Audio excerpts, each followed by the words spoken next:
Hey everybody, just want to walk you around my 63 c-10.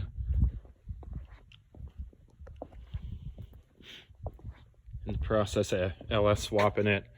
The truck was originally a c-20 long bed.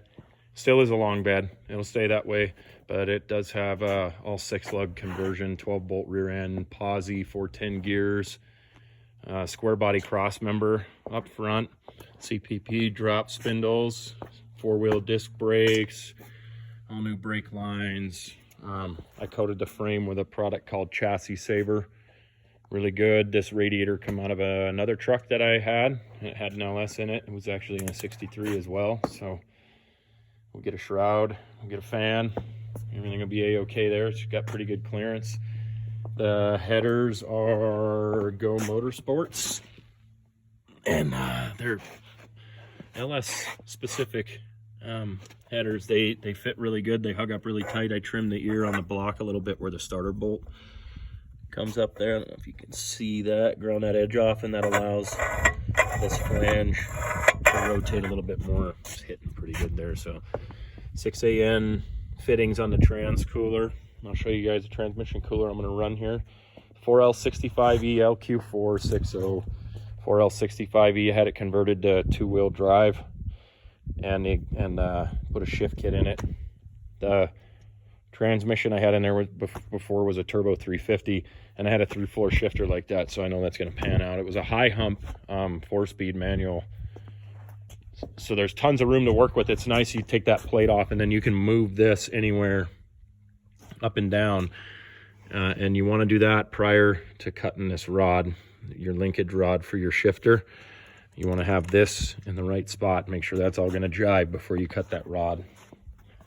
Driveline just got put in today and finished. I made a bracket for that to flip the carrier bearing, because these modern transmissions set higher, and it just worked out a lot better to go that direction.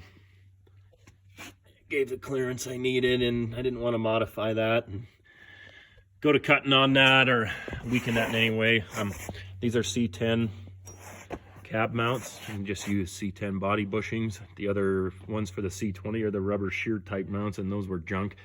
I did a Dirty Dingo transmission cross member. I really like how you got that nice hoop in there so you can get your exhaust tucked up and stay tight there. So energy suspension transmission mount, pretty slick looking. I think these are, I don't know whose motor mounts these are, but they were out of another truck. I painted half of them. That says Prothane, so they're pretty solid. They worked well in the other 63 I had, so they came on over for the ride. And this one, I tried to paint my motor covers. We'll see how well they turn out. I did a blue.